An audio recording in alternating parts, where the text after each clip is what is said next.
Good morning. তো এখন সকাল 8টা বাজে, আমি এই ঘুম থেকে উঠলাম। বিধান তো 5টার আগেই বেরিয়ে গেছে, ওর 5টা দিয়ে ডিউটি ছিল। তো ওকে আমি বলেছিলাম আমাকে ডাকতে না, কারণ আমি গতকাল মায়ের বাড়ি থেকে ফিরেছি।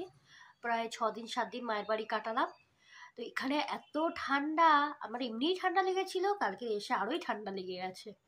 তো চলো এবার রান্না বান্না করতে হবে, কারণ 10টা নাগাদ বিধান আবার বাড়িতে খেতেও আসবে। তাহলে চলো আগে লাঞ্চের জন্য রান্নাটা করে নিই, তারপর দেখি আমি কি খাই। এই কি খাই বলতে চা খাবো, বাট আজ বাড়িতে বিস্কিট নেই, তো বিস্কিট নিয়ে আসবে তারপর খাবো। তো চলো আগে ঝটপট রান্নাটা বসিয়ে দিই। কিচেনে এসে প্রথমেই খাওয়ার জন্য জল গরম বসিয়ে দিলাম, কারণ এখন একদম ঠান্ডা জল খাওয়া যাচ্ছে না। তারপর ভাত বসিয়ে দিলাম। আজকের ভাতের মধ্যে উচ্ছে আর আলু সিদ্ধ হতে দিয়ে দিয়েছি।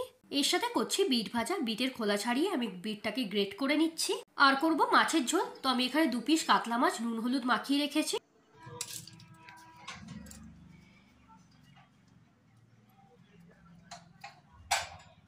না, 10টা বলতে 10টা আমার বড় মশাই চলে এসছে। কি হাসি! হ্যাঁ হ্যাঁ। তো এখানে নিজের জন্য চা বসিয়ে দিলাম। এই তো দুধ দিয়ে চা। তো বিধানকে খেতে দিয়ে দিলাম। এখানে দেখো দিয়েছি, ভাত দিয়েছি, উচ্ছে আলু মাখা, না উচ্ছে আলু সিদ্ধ, আর এটা হচ্ছে বিট ভাজা। আমি বিটটাকে গ্রেট করে ভেজেছি। আর ফুলকপি আলু দিয়ে কাতলা মাছের ঝোল। তো বিধানকে ভাত খেতে দিলাম, আর এখন আমি খাচ্ছি সকালের ব্রেকফাস্ট। এখন প্রায় 11টা বাজতে যায়, কারণ বিস্কিট টিস্কিট কিছু ছিল না। বিধান আসার সময় বিস্কিট আর এই দু পিস নান এনেছে। তো চলো আমি এবার চাটা খেয়ে নিই। নাও।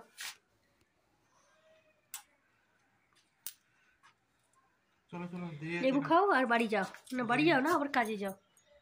টাটা। এদিক দিয়ে যাও না, দেরি হয়ে যাও। টাটা।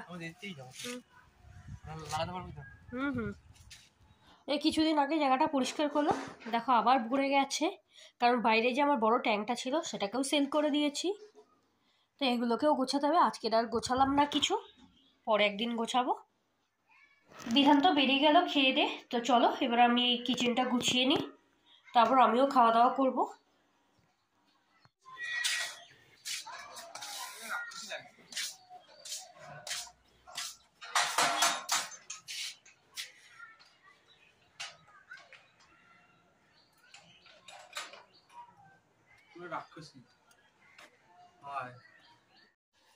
এই যে আমার বরমশাই হচ্ছে এখন নিমকি করবে, তার জন্য হচ্ছে ডোটা মাখাচ্ছে। প্রথমে হচ্ছে ময়দা দিচ্ছে। তো এখানে প্রায় 2 কাপের মতো ময়দা নিয়ে নিল। আর এর সাথে দিচ্ছে কালো জিরে, একটু দিতে পারো,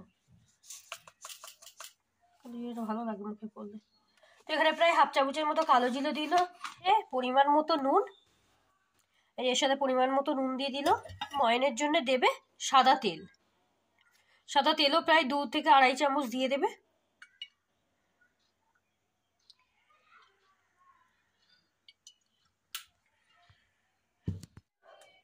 তো এবার সব উপকরণগুলো ভালো করে মিশিয়ে নিচ্ছে।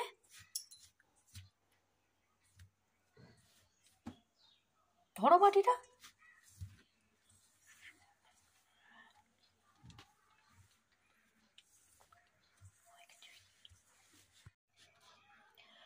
এই যে ভালো করে ময়ন দেওয়া হয়ে গেছে। এবার হচ্ছে অল্প অল্প জল দিয়ে মাখিয়ে নেবে। তো প্রথমেই একেবারে অনেকটা জল দেবে না, অল্প অল্প জল দিয়ে মাখাবে। যেমন আটার ডো তৈরি করে, আমরা রোজ রুটি তৈরি করার যেমন ডো তৈরি করি সেরকমই করবে। তবে এটা ধীরে সুস্থে মাখাতে হবে, মানে একেবারে জল দিয়ে মাখানো যাবে না, অল্প অল্প জল দিয়ে বারে বারে মাখাতে হবে। তো দেখো খুব সুন্দর করে মাখানো হয়ে গেছে। এবার এটা আধা ঘন্টা রেস্টে রেখে দেবো।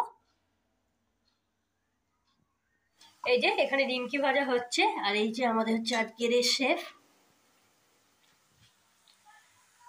তো খেয়ে বলবো কেমন হয়েছে। আর এইদিকে একটা বেলা রেখে দিয়েছে বেলবে বলে।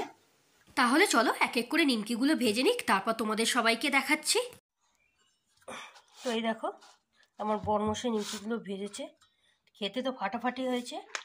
আর এই এক বয়ানে হচ্ছে ওর শ্বশুর বাড়ি পাঠাবে, মানে আমার মাকে দেবে, কারণ ওখানে দাদা বৌদিরা ওরা সবাই এসছে। তো ওই জন্য আলাদা করে রেখেছে আগে, যাতে আমিরা খেয়ে নিই।